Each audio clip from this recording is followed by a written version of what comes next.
Hey guys, இன்றைக்கி evening ஸ்நாக்ஸ்க்கு cutlet செஞ்சிட்ருக்கேன். குக்கரில் potato வச்சாச்சு. பொட்டேட்டோ நல்லா மேஷ் பண்ணி எடுத்துக்கிட்டேன். ஆனியன் கேரட்டும் எடுத்துக்கிட்டாச்சு. ஸோ எல்லாத்தையும் ஒரு பவுலில் போட்டு மிக்ஸ் பண்ணிக்கலாம். அண்ட் மிக்ஸ் பண்ண வெஜிடபிள்ஸில் turmeric powder, chilli powder and then உப்பு டேஸ்ட்டுக்கு ஏற்ற மாதிரி போட்டுக்கலாம். அண்ட் கரம் மசாலா கொஞ்சம் ஆட் பண்ணிக்கிறேன். ஸோ நல்லா டேஸ்ட் கொடுக்கும். ஆட் பண்ணி மிக்ஸ் பண்ணியாச்சு.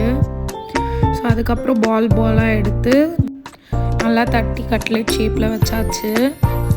இப்போ அதை சைடு ப்ரெட்டு 2 ஸ்லைஸ் எடுத்து ஸோ அதை நல்லா மிக்சியில் போட்டு ப்ரெட் க்ரம்ஸ் ரெடி பண்ணிக்கலாம். ஸோ ஒரு வாட்டி பல்ஸ் பண்ணி எடுத்துக்கிட்டேன்.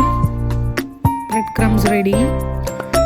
ஸோ இப்போ நான் water, cutlet and bread crumbs வச்சுருக்கேன். ஸோ வாட்டர் யூஸ்வலி மைதா போடுவாங்க, பட் கிட்ஸ்க்கு செய்கிறதுனால நான் மைதாலாம் வைக்கலை. ஒன்லி வாட்டரில் சும்மா லைட்டாக காட்டிட்டு அப்படியே ப்ரெட் க்ரம்ஸில் பெரட்டி எடுக்க வேண்டியது தான். ஸோ எல்லாமே அந்த மாதிரி பண்ணியாச்சு. இப்போது பேனில் கொஞ்சம் எண்ணெய் விட்டுட்டு கட்லெட் எடுத்து அதில் நான் டீப் ஃப்ரை பண்ணல, ஜஸ்ட் ஷாலோ ஃப்ரை பண்ணுறேன். கிட்ஸ்க்கு கொடுக்குறேன். நாங்களும் டீப் ஃப்ரைலாம் நிறைய எடுத்துக்க மாட்டோம். ஸோ அந்த மாதிரி ஷாலோ ஃப்ரை பண்ணுறேன். ஸோ திருப்பி போட்டாச்சு கட்லெட்டை. Cutlet ready. சர்வ் பண்ணுறதுக்கு கொஞ்சம் கெச்சப் போட்டாச்சு.